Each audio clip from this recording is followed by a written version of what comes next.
I'm going to the beach with my Labrador Herbie. I'm going to have a play with the new DJI Pocket 3 camera and try and figure it all out. When we leave the house and the excitement begins before we've reached the beach. Herbie's all anticipation, spinning like a top and splitting the air with his hopeful barks. Here's the sunny view that greets us, as crisp and clear as a rope of diamonds. Herbie charges down the path onto the pebbles, as though the world has begun again, just for him. His ears flap, and his tail conducts a symphony of joy.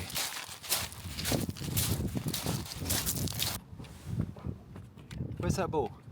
Selfie mode shows me in my new hat, as the stones crunch and sigh beneath our feet. These daily walks of ours fill my lungs with freedom, and Herbie knows the salt and the wind always bring him a tennis ball to chase. We pass the £1 million houses, great glass-fronted monuments perched above the shore, gazing endlessly at the horizon. They seem certain of themselves, so permanent. Yet they are only temporary guests here, like us.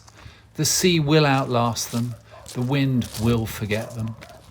Further along, at the end of the beach, the old fort stands, stubborn and weathered, built in fear of the French, an enemy who never came. There's something comforting in that, I suppose. How many of our own fears will one day seem just as unnecessary? What did you find? We wander down near the mouth of the harbour, and Herbie finds something, a small, still shape tangled in seaweed. It's a dogfish, lifeless, returned by the tide. He sniffs, puzzled. He loses interest almost instantly and bounds away towards something more alive. But I linger a moment longer.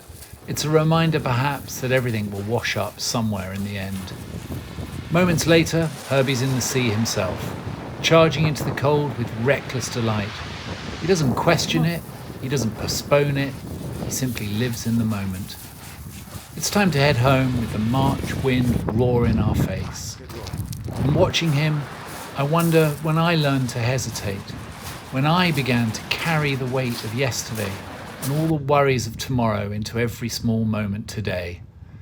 And I think perhaps the secret is not to hold on so tightly, but to walk, to breathe, to notice things, to be, just occasionally, as alive as a Labrador on a windy Sussex shore.